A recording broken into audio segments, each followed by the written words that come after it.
Ahí estamos, chicos. Sí está aquí. Bueno, les comento que estamos saliendo acá en nuestros invitados y bueno, donde nos recibieron es en el Café de Alice. Ellos están ubicados en la Mariscal Sucre 535 y Mariano Cueva, Café de Alice, chicos y chicas.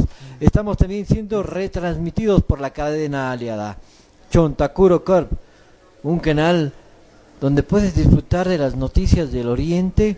Bueno, ahora están difundiendo las festividades que se vienen en agosto de un año más de Gualaquiza. Así es que puedes ahí en Chontacuro Corp seguir toda su información.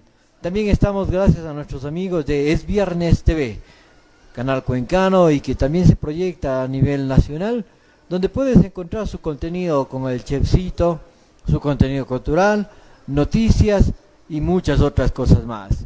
También estamos gracias a nuestros amigos de Titanio Radio. Titanio Radio, una programación de música exquisita para ustedes. Lo selecto en música es Titanio Radio. Lo encuentras en su aplicación que puedes escuchar en todas partes del mundo. Nosotros continuamos con esta entrevista. Mayra. Gracias, Pablito. Gilberto Brito en sus redes sociales se describe como padre, esposo, docente y músico. Tiene 45 años de edad, de signo Libra. Su hobby es hacer deporte. Magíster en Desarrollo Local con mención en Movimientos Sociales. Es licenciado en Psicología del Trabajo. Les comento que también es el mejor egresado en la carrera de Pecuaria. Ha sido parte del grupo musical Yeris. Ha estado vinculado en muchísimos grupos juveniles donde desarrolló sus habilidades de liderazgo. Pablito.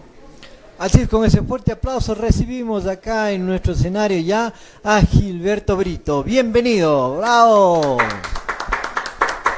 Gracias por acompañarnos, Gilberto, bienvenido, buenas noches. ¿Cómo está, mi estimado Pablo? Un saludo cordial para usted, para toda la gente de acá del staff y por supuesto para las personas que se están sumando a esta transmisión a través de las diferentes redes sociales. Para mí realmente es un honor poder estar esta noche con ustedes para conversar sobre temas que realmente son de mucha importancia para nuestro país. Y quiero felicitarles que siendo tan jóvenes estén también interesados en estos asuntos que regularmente suele quedar, digamos, como para la gente más intelectual, para la gente que está como más inmiscuida en temas de política. Entonces pienso que ustedes como jóvenes también juegan un rol fundamental, no solo en la comunicación, sino también a nivel de la economía y de la política. Entonces por esa razón pues quiero felicitarles también por ser parte activa de estos procesos y pues ojalá que en el diálogo de esta noche pues yo con mis modestos conocimientos y experiencias, pues pueda dejarles algo que sea de utilidad para todos ustedes.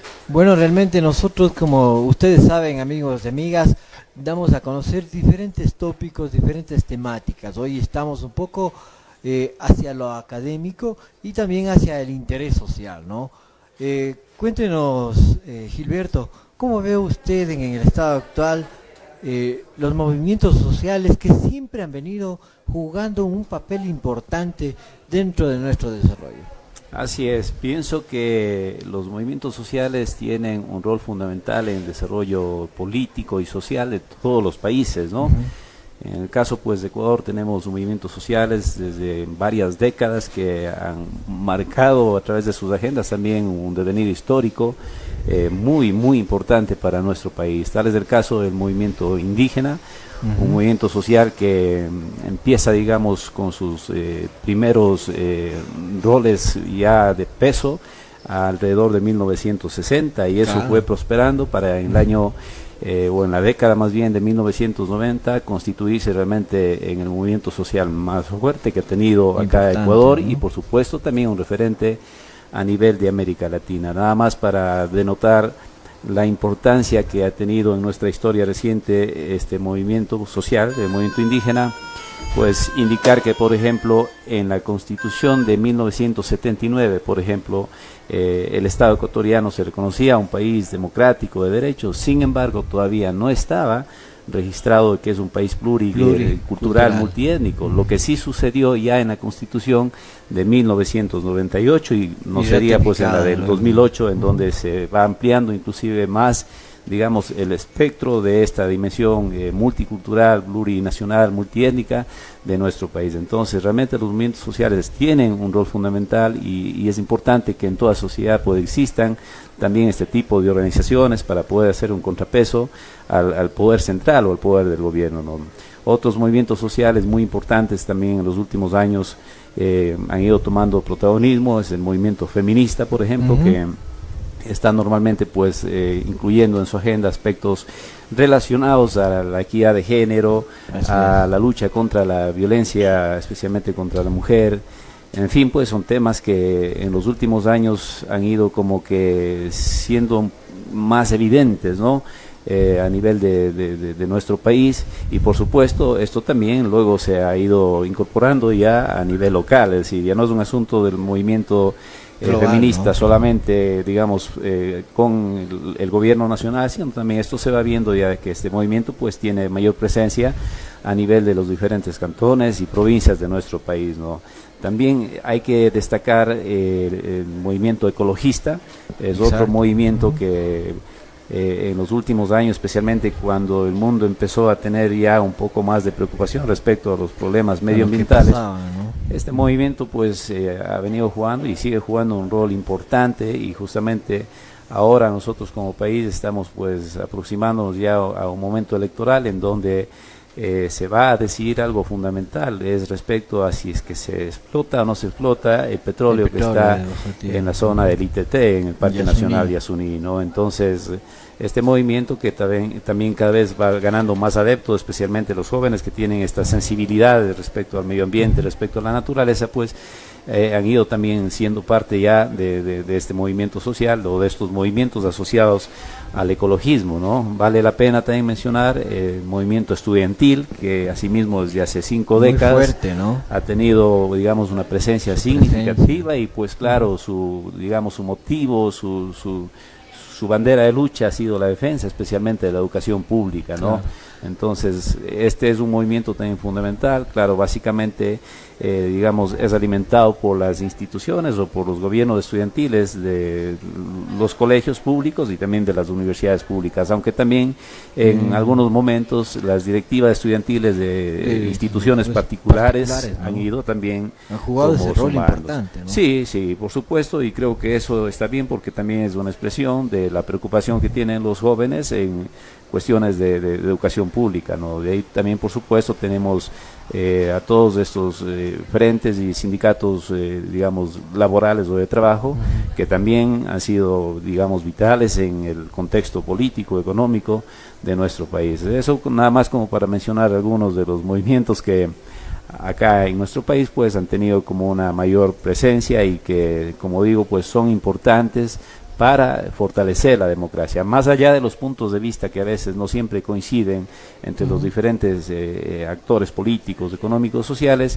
Pienso que siempre debe haber un contrapeso para precisamente poder construir un Estado participativo y pues que tenga también esto que tanto anhelamos, que es la justicia social, ¿no? Claro, cada uno desde su espacio luchando por hacer prevalecer los derechos, ¿no? Por ejemplo, recientemente ahora con esta propuesta del gobierno de mover las bombonas acá en el Azuay, ¿no? Ese movimiento social que se opone también a eso ha hecho establecer un poco sus derechos, ¿no? Entonces por ahí también vemos que hay esa participación en la sociedad. Y Gilberto, si bien una de las naturalezas y de la naturaleza ha sido una de sus pasiones, ¿no? Al vivir 22 años 100% en el oriente, en Gualaquiza, usted, bueno, dentro de este eje fundamental de vida, al haber nacido y crecido ahí en el oriente ecuatoriano, siempre ama cada uno de sus parajes, ¿no? Y dentro de eso ya nos comentaba un poquito de lo que se viene esta consulta popular ahora en las elecciones de agosto, de este 20 de agosto, si debemos mantener o no el petróleo bajo tierra. Bueno, ¿cuál es su punto de vista si se debe mantener y respetar un poco la naturaleza del Yasuní? Sí, efectivamente, yo tengo el orgullo de decir que nací en la finca de mis papás, allá en Loroyaco, en el cantón Gualaquiza. Ahí pues hice hasta los 14, 15 años, luego pues ya por temas de estudio viví, digamos, un poco más de tiempo en el sector urbano, si quepa el término, porque realmente en los años que yo estaba joven, Gualaquiza era muy pequeño, o sea, se podría considerar realmente un cantón rural, ¿no? Claro. Entonces, para nosotros, pues, que hemos tenido esa suerte de haber nacido en la Amazonía, pues, sin lugar a dudas, esto tiene un significado especial, ¿no? Sin embargo, pienso que cuando ya, digamos, estos temas implican ya no solamente un punto de vista, digamos, ecológico, medioambientalista, sino también ya un asunto de orden económico, pienso que hay que analizar un poco más ampliamente el asunto, ¿no? Por supuesto, lo ideal siempre será dejar bajo tierra el petróleo, porque obviamente la explotación petrolera implica una serie de problemas medioambientales, ¿no? Contaminación del aire, contaminación del agua, se afecta la parte paisajística, hay emisión de gases de efecto invernadero, exacto, y más aún considerando que el Parque Nacional Yasuní pues es considerado una zona de reserva, podríamos decir, de magnitud global. Claro, la amplia biodiversidad, claro. De hecho, la UNESCO en 1989 le declaró, digamos, como una reserva ecológica global al Parque Nacional Yasuní. Entonces, digamos que es bastante sensible el tema, o sea, no estamos hablando solamente de la posibilidad o no de explotar el petróleo que está ahí, sino, digamos, por estas otras implicaciones que están presentes en este bloque concreto, la parte del bloque 43 del ITT, ¿no?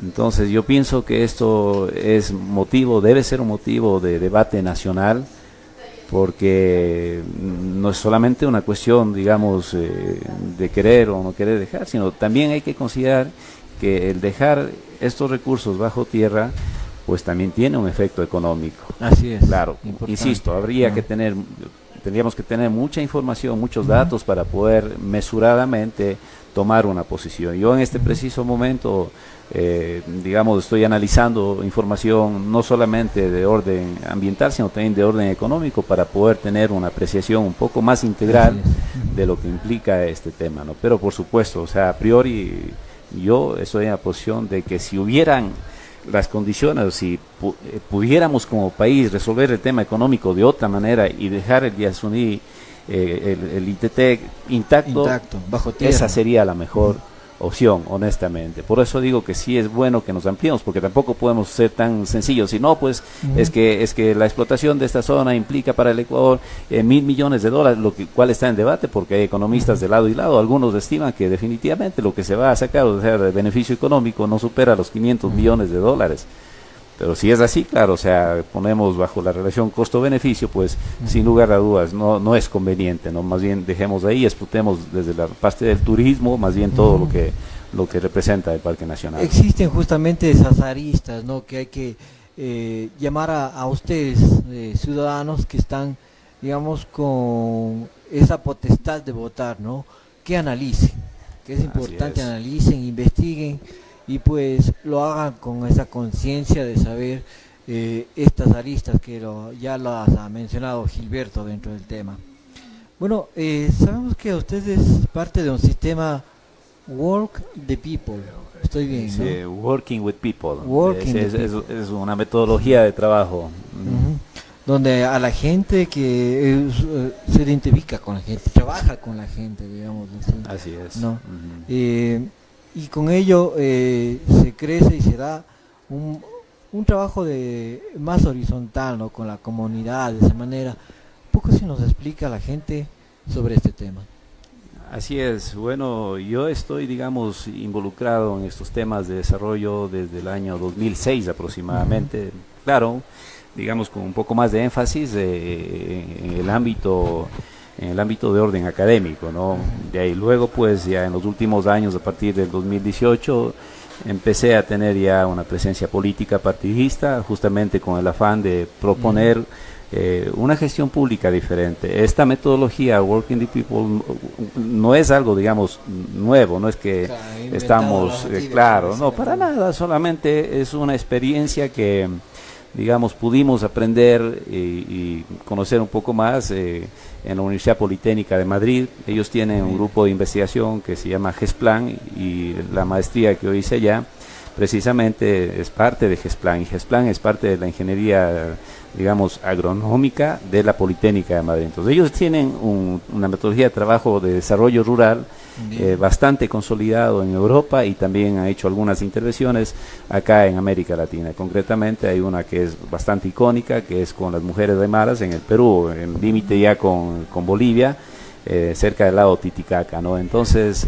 esta metodología implica, digamos, tres dimensiones, ¿no? Se considera el aspecto de orden técnico empresarial, porque definitivamente no existe desarrollo si no hay crecimiento económico. Y lo que es economía tiene que ver con la producción de bienes y servicios, ¿no? Entonces, considera el aspecto técnico empresarial, considera el aspecto también ético social, es decir, hay que entender cuáles son los valores, cuáles son las creencias, las formas de ver el mundo que tienen las personas, ¿no es cierto?, en los diferentes territorios. Y por otro lado también se considera el político institucional.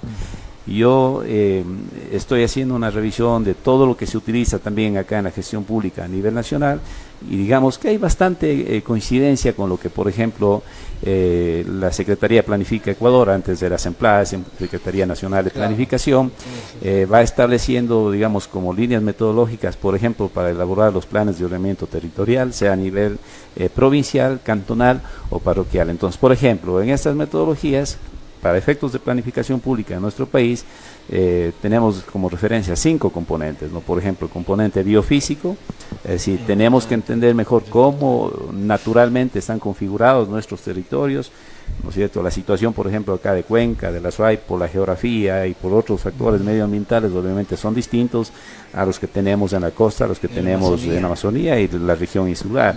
Entonces, para efectos de poder construir o proponer un modelo de desarrollo, es importante considerar este aspecto biofísico. Por ejemplo, en la metodología Working with People, este componente no se considera, porque es una metodología, digamos, que trabaja más a nivel social y más a nivel político, por supuesto, pero el componente biofísico en esta metodología no se considera, pero es una metodología que en cambio puede completar muy bien nuestro esquema de trabajo. Entonces, además del componente biofísico, está, por ejemplo, el componente económico productivo, es decir, ¿no es cierto?, cómo es la economía de una parroquia, de un cantón, de una provincia, qué se puede mejorar, qué es lo que se puede rectificar, qué es lo que se tiene que dejar de hacer, a lo mejor justamente porque está afectando el medio ambiente, ¿no es cierto? Lleva mucho el tema de la economía popular solidaria. Claro, por supuesto, o sea, justamente el componente económico productivo es el que incluye todos esos aspectos de orden económico, o sea, producción de bienes y servicios. Luego pues está el componente sociocultural. Por ejemplo, en este componente,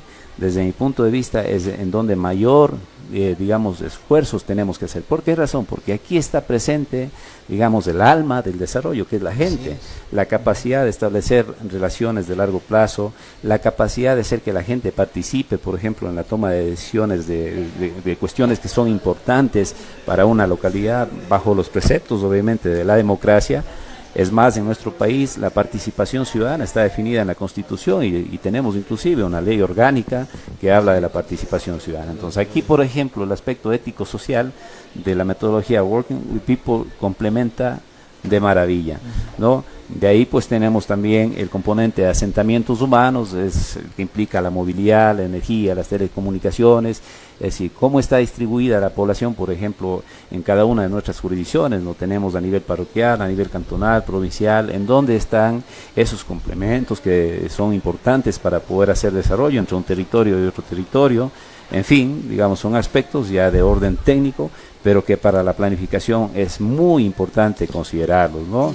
Aplicamos también ahí esa parte de la movilidad interna y también esa movilidad hacia afuera. Claro, todo lo que tiene que ver con, digamos, infraestructuras, telecomunicaciones, para que la gente también pueda aprovechar de mejor manera, pues, ¿no es cierto?, para efectos, digamos, de su desarrollo, el tiempo de traslado, por ejemplo, de un producto, el tiempo de traslado de las personas que quieren hacer turismo a determinados lugares, ¿no es cierto? En fin, todo lo que nos da facilidad, esto desde el concepto que maneja el Banco Mundial para temas de desarrollo, sería el equivalente al capital construido, que es uno de los 4 capitales que considera el Banco Mundial. Entonces, esto es parte de la metodología que se sigue aquí a nivel de país para la elaboración de los planes de ordenamiento territorial.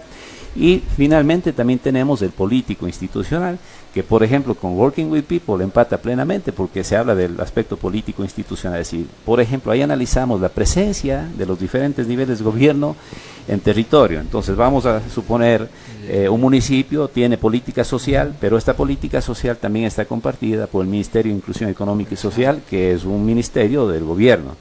Entonces ahí deben converger todos los esfuerzos y recursos que los diferentes niveles de gobierno destinan para los diferentes propósitos y servicios a efectos de tener una gestión mucho más eficiente y mucho más eficaz. Entonces es interesante, sí, es interesante, digamos, cómo se pueden ir desarrollando modelos a efectos de planificar y sobre todo pues luego ejecutar, ¿no? Porque también la planificación que queda en el papel no te resuelve sino académicamente o a lo mejor teóricamente un problema, pero la gente necesita respuestas tangibles. Es importante porque justamente no solo acá en Cuenca, sino como usted lo dice en algunos cantones y en sus GAT, van delimitando y dando prioridad a ese ordenamiento territorial y todo eso, ¿no? Que implica muchos aristas, ¿no? Todos dicen, bueno, es solo el tema de que en cierta parte de mi ciudad puedo construir viviendas de 2 pisos y en otra parte solo puedo construir edificios de tantos pisos, ¿no? Pero va mucho más allá de eso. Claro, lo que pasa que digamos que esas decisiones se las toma sobre una base técnica, por eso el componente biofísico es importante. Mire los problemas que ha habido en Quito y en otras ciudades, aquí mismo en Sayausí, cuando no se controla la actividad humana en el amplio sentido de la palabra, pues permitimos o estamos siendo parte de problemas que luego se vuelven ya, digamos, de carácter, claro, ya provincial, nacional.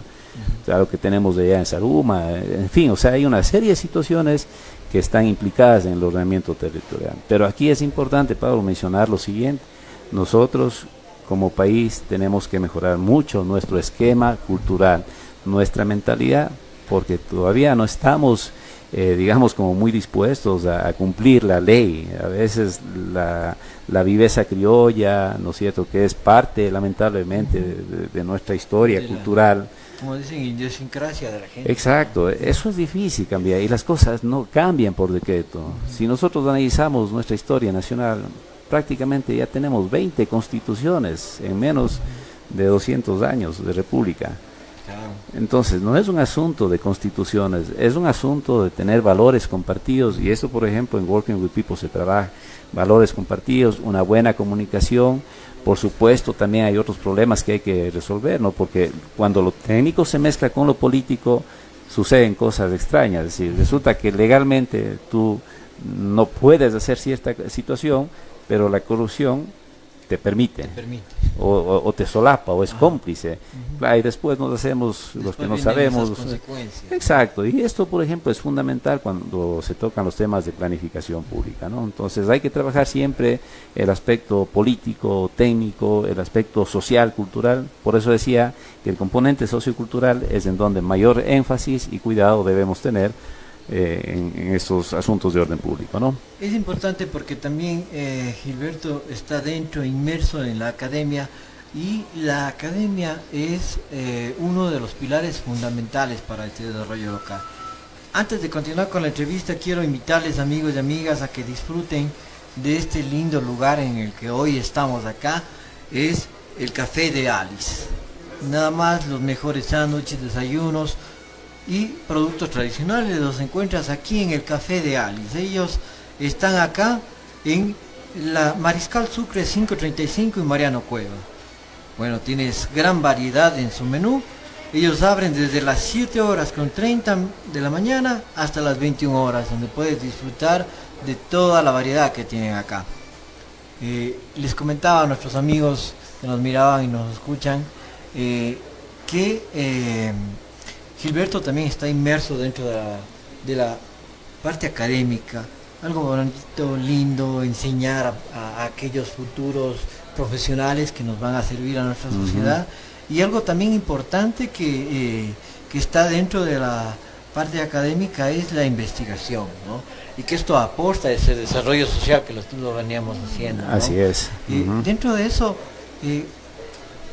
ya digamos tu opinión muy personal, ¿crees que hay que reforzarla o cómo deberíamos encaminar para que sea más visible la investigación que se viene realizando a través de institutos de universidades? Sí, hay que seguir potenciando, no hay que desconocer los logros que en estos últimos 10 años las universidades ecuatorianas han tenido, ¿no? La investigación es una de las 4 funciones fundamentales de las instituciones de educación superior y, por supuesto, la Ley Orgánica de Educación Superior define que la investigación es una función que tiene que ser pertinente con el territorio. ¿Eso qué quiere decir? Que cuando nosotros como institución destinamos recursos, talentos, tecnologías para procesos de investigación, tienen que servir para el desarrollo de nuestros territorios, ¿no? Entonces ahí, por supuesto, falta todavía trabajar mucho, o sea, lo que hemos logrado, lo que las instituciones de educación superior han logrado en los últimos años es bueno, pero no es suficiente. Hay que decirlo, por supuesto, hay muy buenas iniciativas de varias universidades que están muy conectadas con los gobiernos locales, están muy conectadas con la observación de lo que sucede, ¿no es cierto?, en su entorno, ¿no?, en temas ambientales, económicos, políticos, sociales, etcétera, etcétera. Entonces, sin lugar a dudas, eso hay que seguirlo fortaleciendo. Pienso que a nivel de la zona 6, Morona, Santiago, Cañar y Azuay, se ha avanzado, digamos, un tanto más que en las demás zonas. Sin embargo, creo que todavía tenemos que fortalecer aún más la unión de las universidades con los gobiernos locales, con el tejido empresarial. Ojo que es importante, porque el gobierno local, digamos, apenas es una parte pequeñita de la economía. Claro, esto es relativo de pequeñito, ¿no? Porque si te vas a Guayaquil, el presupuesto de Guayaquil es, claro, muy grande. Claro, se equipara, ponte a los grupos económicos más grandes del país, ¿no? Pero considerando, por ejemplo, acá fuera de Cuenca, los demás cantones de la SUAY son cantones pequeños realmente, no se digan los de Morona, Santiago y Cañar. Claro, entonces ahí digamos, todavía las universidades tienen que tratar de llegar un poco más a territorio. Insisto, hay iniciativas muy buenas, pero no es suficiente. Los municipios, las juntas parroquiales, los consejos provinciales podrían verse pero muy fortalecidos si es que las universidades pues también ponen su contingente. Y por ejemplo, desde mi punto de vista, la investigación que hacen las universidades, al menos esa investigación que está referida a temas de gestión pública, de desarrollo, deberían ser las investigaciones que contribuyan a elaborar los diagnósticos que se exigen en los planes de ordenamiento territorial, porque para destinar los recursos públicos nosotros tenemos que partir de un diagnóstico. ¿Cómo justifico yo la inversión de un dinero que es de todos los ciudadanos, ¿no es cierto?, si es que no tengo un adecuado diagnóstico? Entonces pienso que ahí todavía podemos hacer mucho más las universidades, pero claro, esto también hay que considerar desde el punto de vista político. Resulta que no siempre quienes están en la gestión pública están muy dispuestos a acoger lo que las universidades recomiendan. ¿Por qué? Porque también hay otros intereses a nivel de los representantes, ¿no es cierto? Además, pues si ahí es es donde donde a trabajar con la parte privada, como decías también, el dueño de la empresa privada o de esa parte es el que también te dice cómo quiere que se vayan manejando en ese nivel, ¿no? Claro, Entonces, pero mira, sí, pero también. también hay un asunto que es ya desde mi punto de vista cultural. O sea, lamentablemente el sector empresarial ecuatoriano tampoco está muy dispuesto a hacer inversión en innovación e investigación. Así es. Ya, de pronto, o sea, el Estado puede ayudarte con políticas macro, por ejemplo, qué sé yo, temas arancelarios, o sea, pones aranceles más fuertes a los productos importados, ¿para qué? Para que la gente más bien consuma los productos que se dan aquí a nivel de país. Pero si el empresariado ecuatoriano no está dispuesto a mejorar los sistemas de producción, o sea, en definitiva, a invertir en temas de investigación, de educación de su talento, pues tampoco vamos a llegar muy lejos. Entonces yo pienso que tiene que haber un esfuerzo mancomunado, pero insisto, las universidades han tenido logros muy importantes para ir concluyendo esta parte, ¿no? Pero tenemos todavía que trabajar mucho más pertinencia, es decir, tenemos que destinar los recursos con un poco más de resultados para nuestra gente, porque finalmente si hablamos de las universidades públicas, reciben plata del Estado, por lo tanto es plata de todos nosotros, claro. Y eso tiene que revertirse en el bienestar y en el desarrollo también de nuestros territorios. Bueno, hemos un poco ya abordado esta parte de desarrollo local y un poco provincial, a nivel Ecuador y a nivel zonal. Gilberto es nativo de la zona oriental, ¿no? De Gualaquiza. Dentro de eso, Gilberto, ¿cuáles crees que son esas políticas de desarrollo local que aún le faltan al oriente, a Gualaquiza, y que nos lleven a hacer que sea potenciado más a nivel nacional, no solo por el tema de las fiestas, ¿no? Sino que la gente visite y haga turismo en el oriente, ¿no?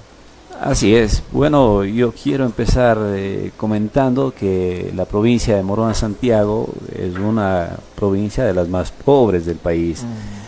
Claro, esto es motivo de debate, ¿no? Porque hay gente que dice, bueno, sí, los temas de pobreza atacan o son más visibles en esta provincia porque es una provincia que tiene una población rural de aproximadamente el 50%. Y además la población rural de nuestra provincia mayoritariamente es de los hermanos Shuar, entonces ahí hay un poco de discusión. Pero en términos generales, bueno, y Morona Santiago además es una provincia, una de las más grandes del país, tiene 26.500 kilómetros cuadrados. Estamos hablando casi del 10%, claro, es casi el 10% del territorio nacional. Si mal no estoy en el dato, debe ser como la tercera o la cuarta provincia más grande, o sea, hablando en extensión territorial, porque desde el punto de vista, en cambio, de la población es menos del 1%, estamos hablando... Ahí tenemos lo inverso que sería Guaya. Exacto, claro, entonces ahí la densidad poblacional obviamente va variando también, pero por ejemplo, estos datos es importante conocerlos, porque por ejemplo, hacer gestión pública, si nos remitimos al componente de asentamientos humanos, movilidad, telecomunicaciones, que está implícito en este componente, claro, o sea, es difícil. ¿Cómo conectar totalmente al sector rural a través de la vialidad, sabiendo que tienes una provincia tan extensa, 26.500 kilómetros cuadrados, y una población bastante dispersa? Entonces ese es un elemento que, o sea, es objetivo, ahí no hay cuestiones ideológicas, por más que nosotros quisiéramos que las cosas cambien, pues ningún gobierno nacional va a estar en capacidad económica ni en predisposición de realmente destinar muchos recursos para resolver todos nuestros problemas. Entonces, por esa razón es que lo que hagan los gobiernos locales, sea a nivel provincial, a nivel cantonal y parroquial, se vuelve trascendental. Ojo, eso no quiere decir que yo esté, digamos, secundando la idea de que los gobiernos nacionales se desentiendan de nuestra provincia, no, para nada, pero digo que materialmente, económicamente, realmente es una provincia bastante compleja por las características que he mencionado, que son parte, digamos, de nuestra provincia. Acá nos han servido nuestros amigos de el Café de Alice, esta pequeña empanada, este café muy típico de acá, ¿no? Y bueno, espero que te sirvas, te sientas a gusto. Muchas gracias, Pablito. Ya me estoy sintiendo mimado, hermano. Nos gusta muchísimas gracias, amigos. Hacerles sentir como mimados, como de la casa, ¿no? Eso es importante, ¿no? Y pues de esa manera disfrutar con nuestros amigos oyentes. Recuerden compartir, comentar, darle like, y recordarles que estamos a través de nuestros cadena aliada en esta transmisión simultánea. Estamos a través de Chontacuro Corp, el canal que se mira a través del oriente, allá en Gualaquiza, allá en El Puyo, en Maca, Sucúa, toda esa diversidad que tiene el turismo, su gastronomía. También estamos gracias a nuestros amigos de Es Viernes TV, o ahí puedes encontrar todo sobre las agendas culturales, sobre las noticias trascendentales. También tenemos al segmento de Chelsito, entre otras cosas más, y a través de nuestro canal Titanio Radio. Ellos pues encuentran toda una variedad de programación. Tenemos la música variada a través de su aplicación Titanio Radio, y puedes escucharlo a nivel mundial. Bueno, buen provecho. Muchas gracias, igualmente, igualmente Pablo. Gusto y te hemos mimado demasiado, que en otras entrevistas podría decirme o no. Sí, sí, por supuesto que sí, es que son esos detalles los que marcan la diferencia. Normalmente te dan el vasito de agua, eso es estándar en todo proceso de entrevistas, ¿no? Mira, entonces te decía que el caso de Morona Santiago es un caso particular, sí, muy particular, ¿no? Pero por supuesto también eso puede tener una ventaja. ¿Y cuál sería la ventaja? Y luego podríamos hablar de a lo que corresponde estrictamente al Cantón Gualaquiza. La ventaja es que si nosotros le apostamos al turismo rural, le apostamos al turismo cultural, realmente podríamos sacar una ventaja de estas circunstancias que en principio podrían considerarse adversas para el desarrollo.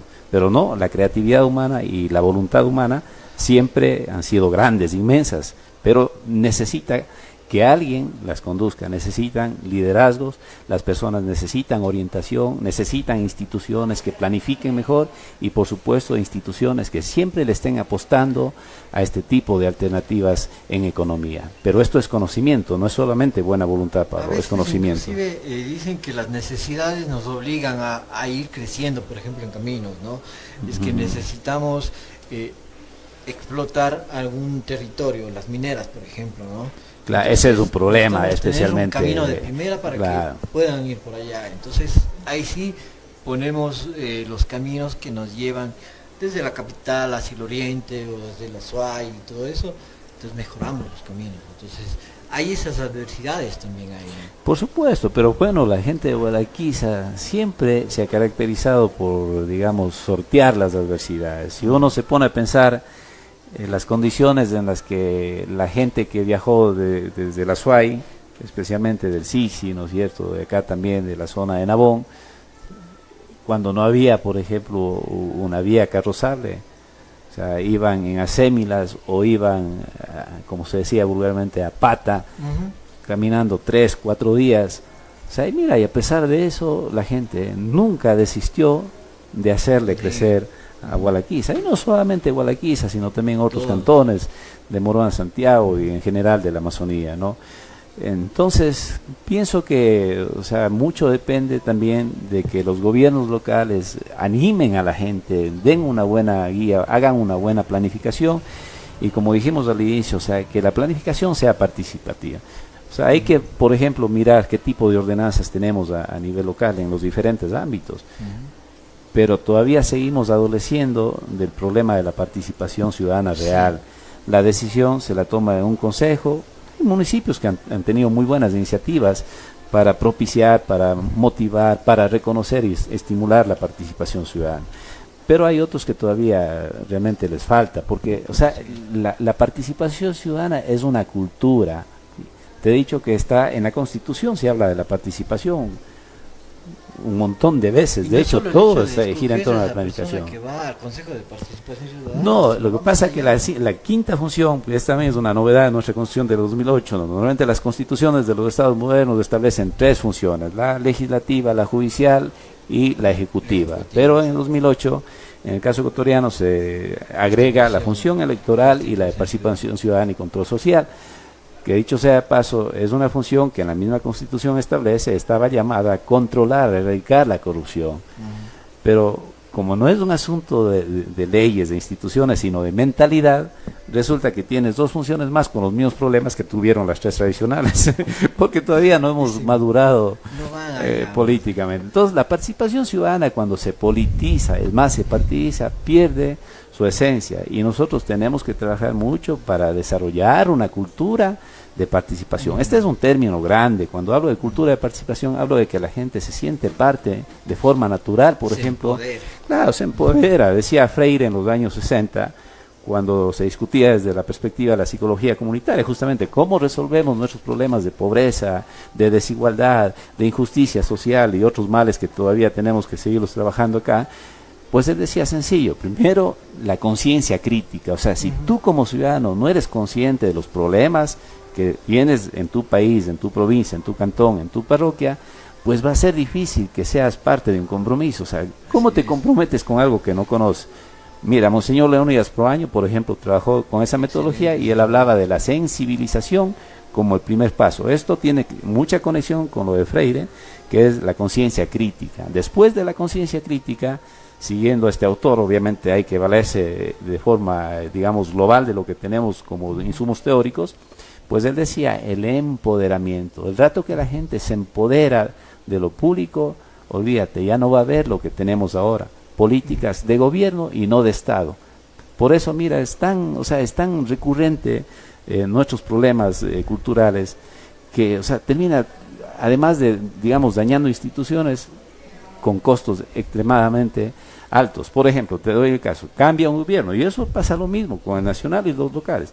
Cambia el gobierno y vas a las instituciones públicas y ya ves nuevos letreros con el eslogan del nuevo gobierno. Vas a los libros del Ministerio de Educación, ya ves el logo del nuevo gobierno. No, eso tiene que cambiar, nosotros tenemos que tener una cultura, pero eso también se puede controlar. Claro, el rato que nosotros nos empoderamos, en cambio el gobierno va a tener menos probabilidades de hacer eso. ¿Por qué? Porque va a ser un acto que se va a sancionar socialmente. Es algo que tenemos que reprocharlo porque no está bien. Y además que el mismo Código de la Democracia establece que ningún partido político, ningún gobernante puede promover su imagen, su nombre, utilizando recursos públicos. Por favor, y seguimos viendo, esto es algo que nosotros tenemos que reprochar, pero esto lo hacemos cuando tenemos una conciencia crítica, y conciencia crítica también es conocimiento. Si yo, por ejemplo, hago esta opinión, porque sé que en la ley dice esto, pero si a lo mejor un ciudadano, ni siquiera vayamos a la Amazonía, aquí en Cuenca mismo, hay personas, ciudadanos que no están conscientes de lo que los gobernantes tienen que hacer y lo que no tienen que hacer. Entonces, que resuelva sus problemas de ese momento. Exacto, entonces esta es una cultura que tenemos que ir cambiando, construir políticas de Estado, y cuando digo Estado no me refiero solo al gobierno central. Estado son las 5 funciones más los diferentes niveles de gobierno a nivel, los autónomos descentralizados, ¿no? Entonces, el rato que tú tienes gente que se empodera, por ejemplo, de una política pública local, oye, el alcalde que venga o el consejo que asuma funciones, ya no va a tener pues la libertad de decir, ¿sabe qué? Se nos ocurre el día de hoy que vamos a cambiar esta política pública local, o el presidente arriesgarse a cambiar una política que esté funcionando bien, que le haga bien al paciente. Por ejemplo, políticas de orden social que han funcionado bien, porque nuestro país tiene cosas buenas también. Totalmente. No es que todo está malo, no, hay cosas que efectivamente hay que cambiar y mejorar. Pero esas cosas, en cambio, que ya están funcionando bien, no las partidicemos, no las politicemos, más bien institucionalicemos, démosles más legitimidad. Y eso es producto de la participación real. Cuando tú logras que un Estado, que un gobernante respete a las instituciones y las leyes, hemos dado un paso fundamental. Hay algunos autores, por ejemplo, Paul Sitting, un interesante economista, que decía que uno de los rasgos del subdesarrollo es la fragilidad institucional. Y este es un problema frecuente en nuestro país. Mira las discusiones por dónde van, que el presidente quiere meter las manos en la función judicial, que el legislativo quiere entorpecer el proceso de desarrollo de la planificación del Ejecutivo. No nos estamos acordando que en nuestra misma Constitución se habla que este es un Estado de derechos, y la primera condición del Estado de Derecho, además de dividir funciones, es dejar que cada función sea autónoma, no independiente, pero sí autónoma.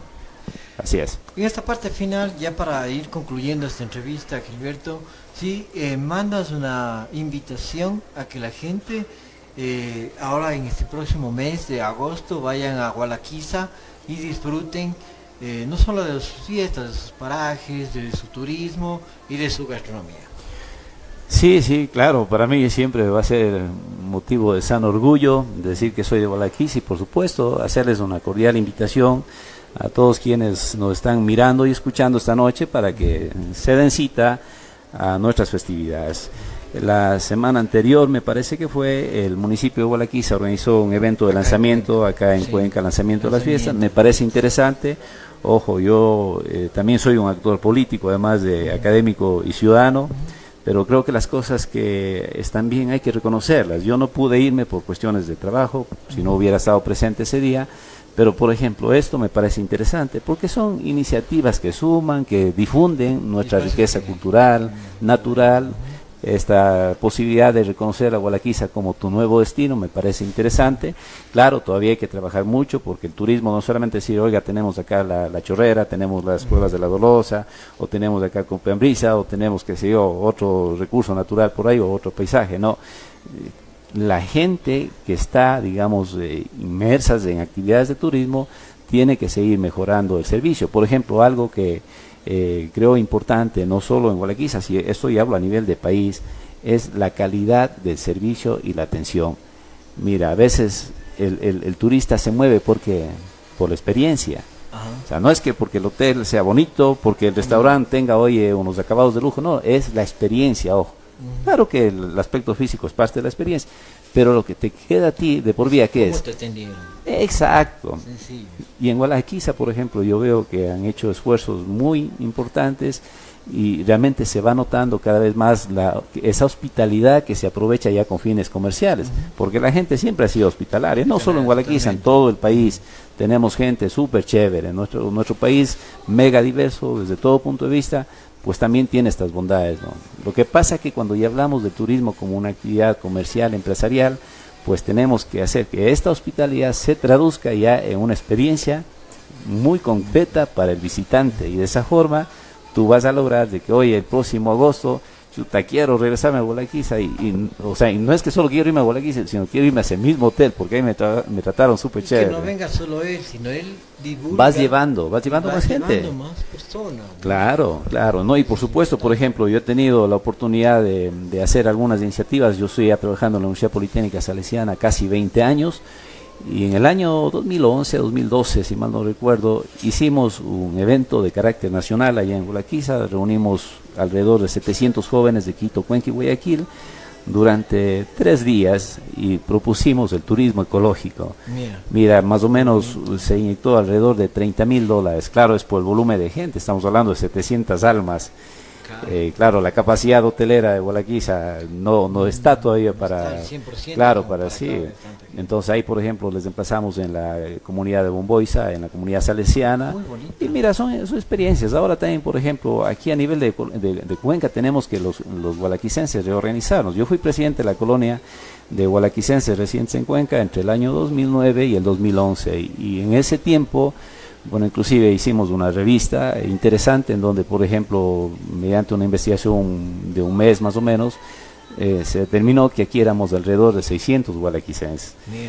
Estamos hablando hoy por hoy 10 años, que han transcurrido 10 años más. Yo estimo que aquí deben haber por lo menos unos 1,000 gualaquicenses.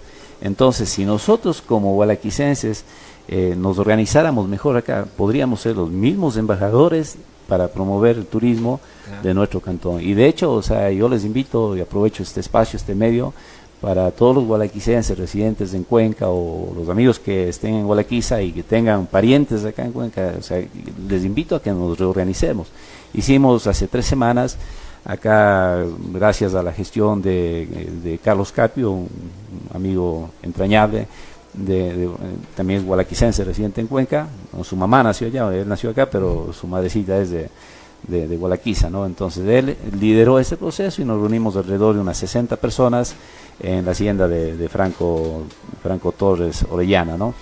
Pero ese es apenas un primer paso. Yo les animo a que vayamos retomando el diálogo y ojalá para el próximo año, por ejemplo, podamos ya ofrecerle a Gualaquiza como colonia un evento grande, no solamente ir a desfilar el día 16 de agosto, pues sino también como gualaquicenses llevar algo como se hacía hacerlo solo por las fiestas. Claro, temas de desarrollo. 365 días en los cuales pueden llevar a la gente a disfrutar de todos esos parajes lindos que tiene, ¿no? Y como tú lo decías, siempre se van dando nuevos parajes, ¿no? Por ahí recuerdo la última vez yo pude disfrutar del bioparque El Gato, ¿no? Lindo.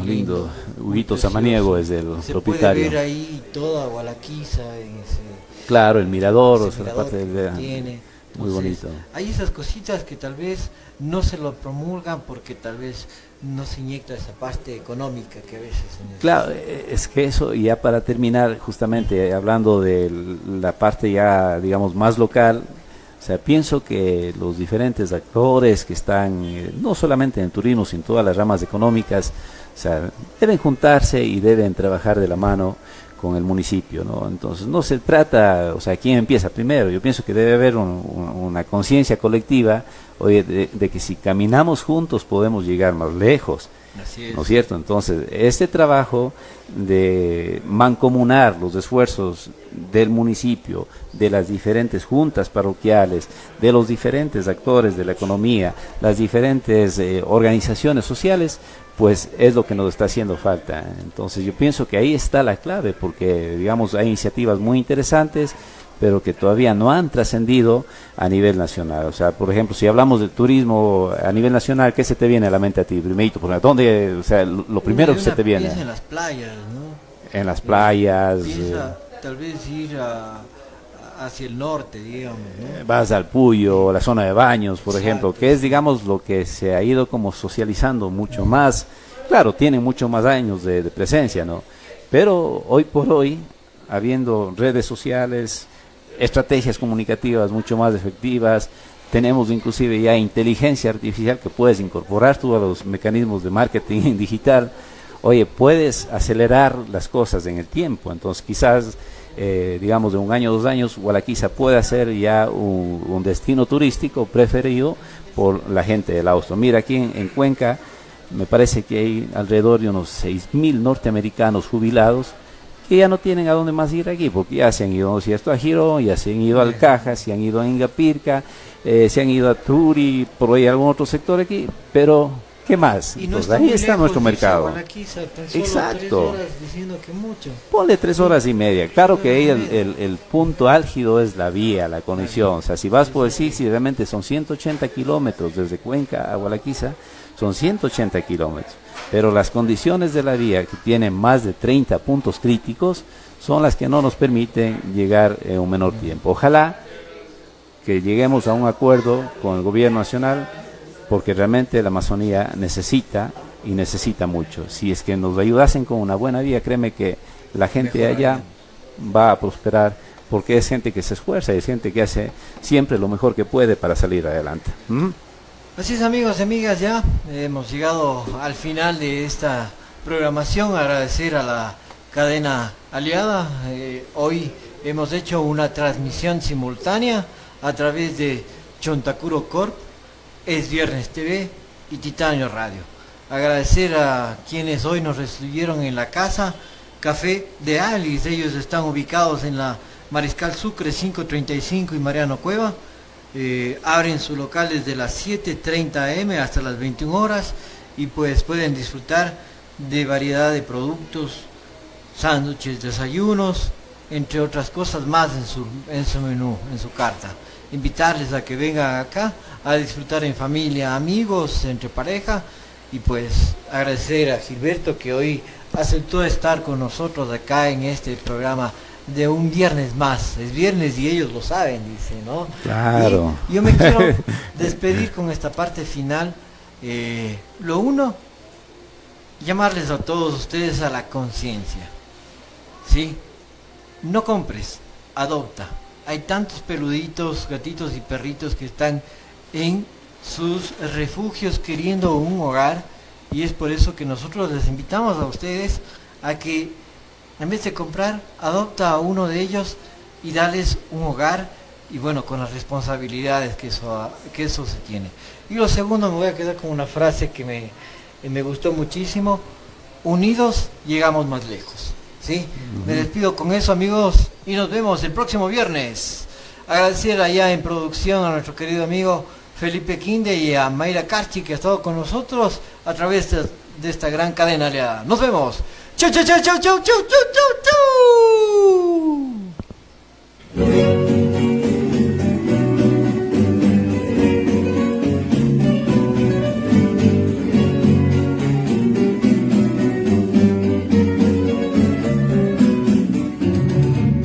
Quisiera ser, somos caballeros del sur.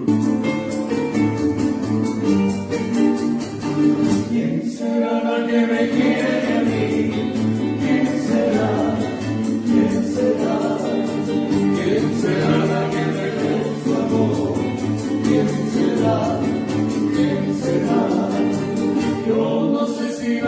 encontrar y yo